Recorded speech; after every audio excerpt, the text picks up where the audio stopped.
Hello and welcome to Chapter 15. Chapter 15, we're going to apply and we're going to use some of the concepts that you learned in Chapter 14. And what we're going to do is we're going to replace the total cost function with sales revenue. So what you're going to have is we're going to look at different calculations using the cost volume profit or using the cost equation that we learned in the last chapter to calculate break even, for example. And this is really relevant for some of you that are either thinking about starting a business or in a business to try and figure out what's going to happen because you want to know how many units you need to sell and at what price in order to break even because that's such a major milestone in a business. So let's talk about some of these. We're going to talk about break even, and the concept of break even says that sales is equal to total cost. I mean, another way to think about it is if you went to a casino and you took $100 and you left with $100, speaking like a true accountant, you broke even. You didn't lose money, you didn't make money, you left with what you started with. That's break even. And we're going to talk about how to look at that in both units and dollars. We're going to look at the same kind of thing with a targeted profit. And we're going to look at graphs that do the same type of stuff and that we're going to make mathematical calculations for. Now, when we get to the graphs part, I'm not real crazy about graphs. That's why I'm an accountant and not an economist. But you can also look at graphs. And we're going to look at a couple of things. We're going to look at cost, volume, profit for multiple products. And we're going to look at the impact of risk and uncertainty. And we're going to look at something called degree of operating leverage. One of the first things we're going to look at is we're going to look at the cost equation that we did before. But the only difference now is where we already had these, we didn't look at these last two, sales volume and price. So we're going to have these three factors, and this is cost volume profit equation. And it works really, really well for a lot of different things. Think about a hotel and what they might want to do for a hotel. If they say, let's say they have a hotel and it's going to their operating cost for a year, their fixed costs are $500,000. They can rent the rooms for $125 and the variable cost are say 40. You can basically make an equation that says 120x is equal to 40x plus 500,000. And you solve that and you say 80x, which is the difference between the selling price and the variable cost, also known as contribution margin. You can divide that into your selling price and it tells you the number of rooms that you need to sell in order to break even. We'll talk a little bit more about that in a little bit. But what we're trying to figure out here is what's break even and why is it important. Those are important benchmarks within a business, but also if you're trying to generate a business plan and you're going to a bank and you're saying, hey, the banker's going to say, what's it going to take for you to break even in your business? And why do they want to know that? They want to know that because they're going to try and determine whether or not to lend you money if you're doing a startup business. Maybe you're going to start a donut shop and you're trying to borrow money for that. That's what's going to happen. So break even in units and sales dollars is a big deal. So what are some of the other things we look at? The number of units must be sold to break even. That's what we're trying to figure out using this cost volume profit. What's the impact of a given reduction in fixed costs on break even? In other words, as fixed costs go down or your cost equation goes up or changes between variable and fixed costs, what's the impact on break even? And then the last thing is what happens on the impact of price. So you're looking at all these different things. Here's a new concept we haven't looked at. We're going to look at, you notice how we've changed this? Because before, what did we have? We had sales, cost of goods sold, gross profit, and then we had the selling and general administrative expenses. Remember, period costs gave us operating income. Well, now what we've done is we've changed our model and we've put all the variable costs here, and we're coming up with something called contribution margin. And the reason it's called contribution margin is it's saying what's our variable cost and how much are we contributing to fixed costs. Now, before I go on from here, let's say you're trying to run a business and it's not a manufacturing business, but maybe you're just a merchandising business and you're buying stuff and you turn around and reselling it, and your only variable cost is what you're paying for the units. If you're paying, say, $5 for a unit, you're selling it for 450. This is negative. Guess what? You're never going to make a profit if you have a negative contribution margin. So you're going to have to either increase the price here or decrease your cost. And I wanted to touch on that because I think it's important if you're trying to run a small business to know that you're selling stuff greater than at least your variable cost.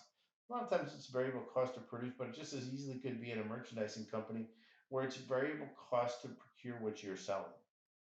Okay, so we're talking manufacturing company here, and you notice all the variable costs: direct materials, direct labor, variable overhead, and variable selling. So these three on the left are manufacturing costs, and this one on the right is actually selling and general administrative costs. So what you might have in here is sales commission might be one.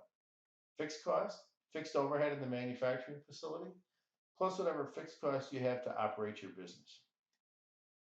And this contribution margin is the difference. We touched on that a little bit. And when you're actually doing your equation, when you start doing this, you're going to look at the difference between these two and divide it into your fixed cost to come up with the break-even units. So let's start with this. We have and I'm not going to go through all the calculations here again, but you can see variable cost, variable cost, variable cost, and one more variable cost. You get 180, 125.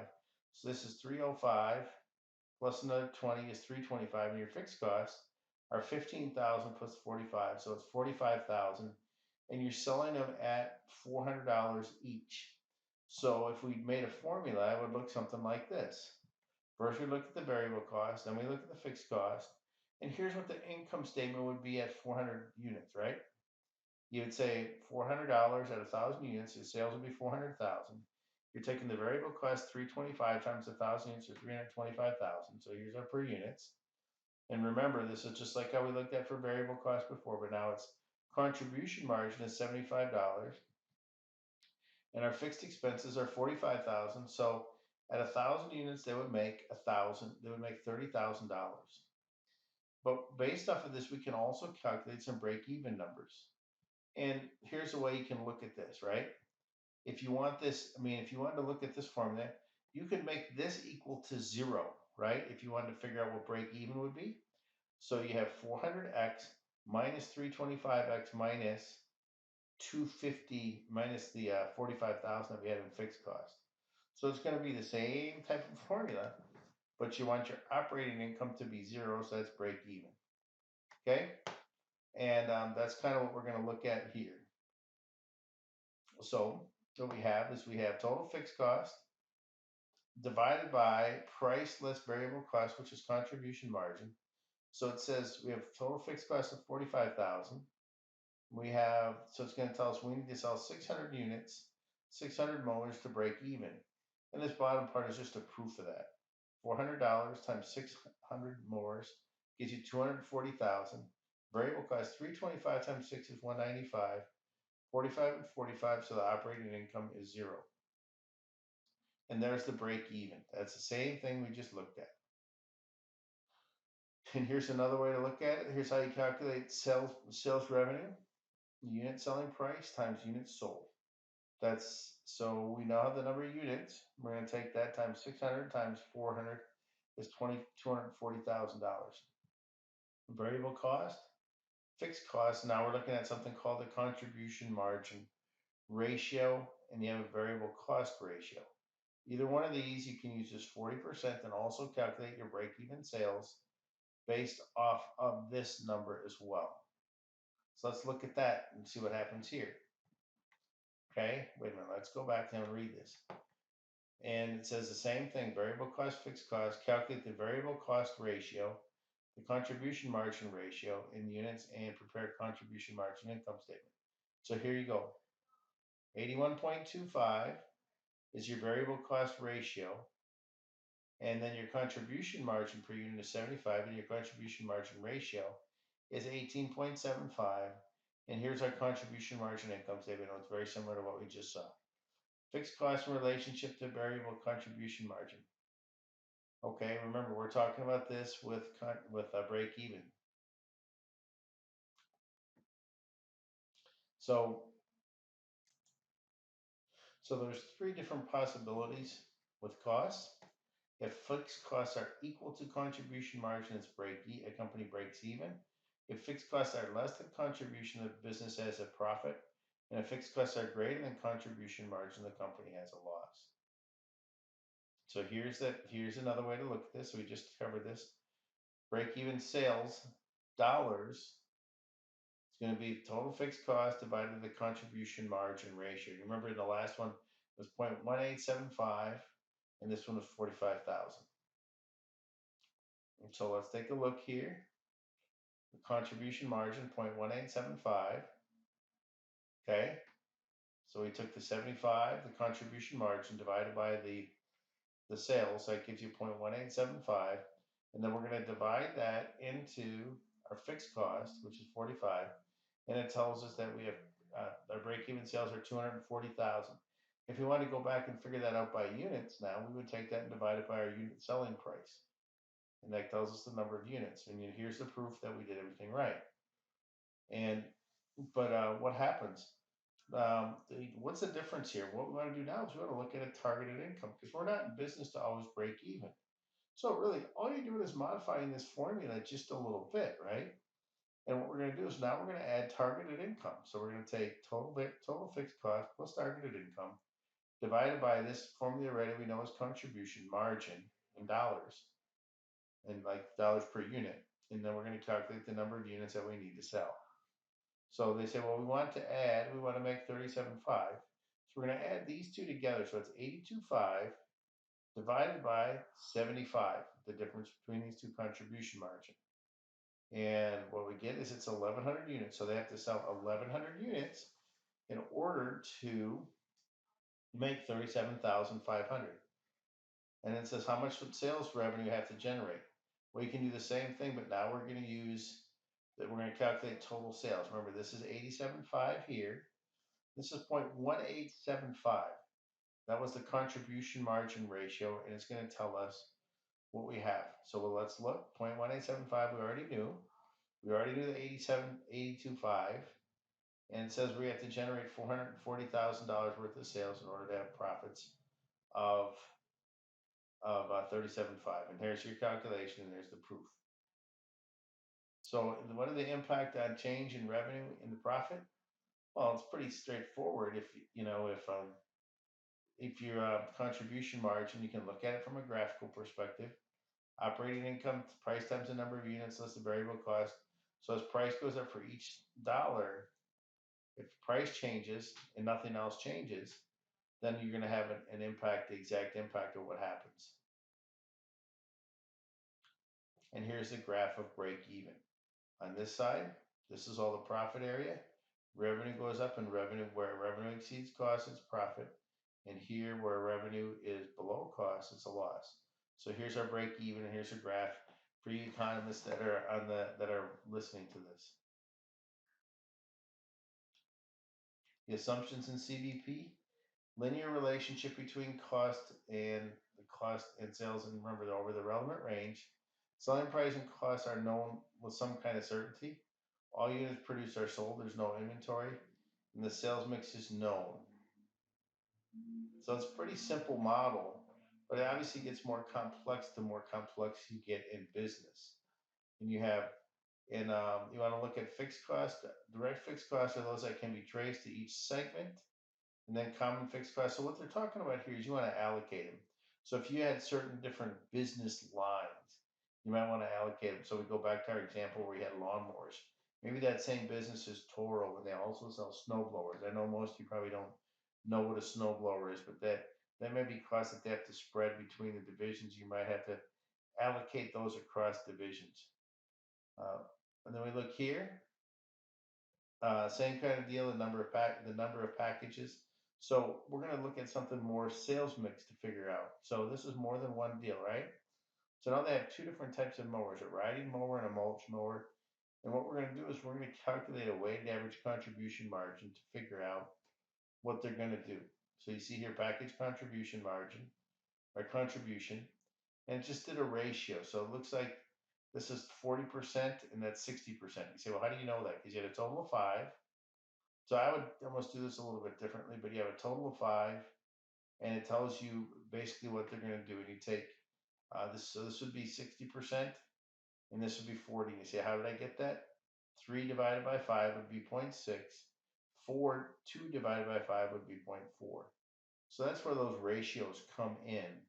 If you want to do a weighted average contribution margin ratio, you could do that as well. So it says the contribution margin of the two is 625, and you take that divided by the 96,250, which is the total fixed cost, and it says that they need to sell 154 packages, And then you look at those based off of the weights, and it says 154 times 3 and 154 times 2, 462 and 308 is what you have to sell. And then we can extend that against the price to tell us what the sales price is if we wanted to do that. Okay? And that's what these numbers look like here. That's where the sales are. And you can do the exact same thing if you want to do it with contribution margin ratio. And it's a little bit different. But we have to look at different things like changes in prices and risks and fixed costs and uncertainty and variable costs. Each one of these will determine a little bit about what's happening. So you introduce risk and uncertainty, and it's part of the decision-making process. And how do you deal with it? Realize that there's problems with each one of these, and you must assume a break-even band rather than a break-even point. And you should use what if for sensitivity analysis to figure out what's going on. We're going to look at two different things to understand that. One's called margin of safety, which essentially says how far can sales go down based off of our current sales where we would still be profitable. And the second one, this operating leverage, is a function of the ratio of fixed and variable cost. The greater the variable cost, the lower the upside you have when you increase volume. The lower the variable cost and the higher the fixed cost, the greater the upside that you have when you increase volume. But conversely, if you have high fixed costs, if you're struggling as a business, you may have issues if you're not getting enough sales volume. So it's a risk return trade off. That's an old finance axiom that comes to play in this CVP analysis. And just want you to be mindful of that as we proceed through the rest of this discussion. So the margin of safety says how many units can you lose and still be at break even. So you can look at it on units, you can look at it at dollars, and you can look at it in a percent. And that's just a quick dirty look at margin of safety. And here's the calculations for that. And you might want to pause the slide and read through these. And then the operating leverage is another thing, and it has to do with the ratio of variable and fixed cost. And you have a contribution margin divided by the operating income. So remember, this contribution is sales less variable cost divided by operating income. And that tells you your your degree of operating leverage. So for our particular example, it's 2.5. And the greater that number, the more and here you can see at the greater the number that impacts, and really you want to compare that against different types of business. So if you have a high degree of operating leverage, that means if you have a high degree of operating leverage, which means that you have fixed cost, your profits will go up faster.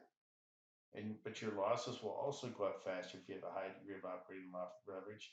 The same holds true for low. If you have low degree, profits are going to go up less and profits are going to go down less. So this is a little bit more risk averse when you have low operating leverage. When you have high operating leverage, it's higher risk averse, but you can make more money. So when you start a concept, you probably are going to be on the low end where you're going to have a lot more variable costs and not a lot of fixed costs. So think about that from a machinery perspective. Maybe you can do stuff manually and it takes you longer when you're first starting out with as a business. But then after you do it for a while, you say, wait a minute, I have this down. I'm willing to invest in machinery, which is going to give me higher fixed costs and allow me to make more sales. But also there's risk because if I don't have sales, I can have a big decrease in my sales if my profits if my sales go down. And here's an example of that. You can go through the numbers and take a look at the impact. You might want to just pause this and read through this. But basically, if you have a 20% increase in sales, what does it do to the profitability of the business? And that's really what the solution is down here. It says 2.5, so you're taking the degree of operating leverage by the percent change in sales, which is 20%. So you have a 50% change, and you're going to have 50% if you're looking at the contribution margin. You're going to have an impact, so it's going to have a $15,000 impact on the business. That's it for chapter 15. I hope you enjoyed it. This is probably one of the easier chapters to do.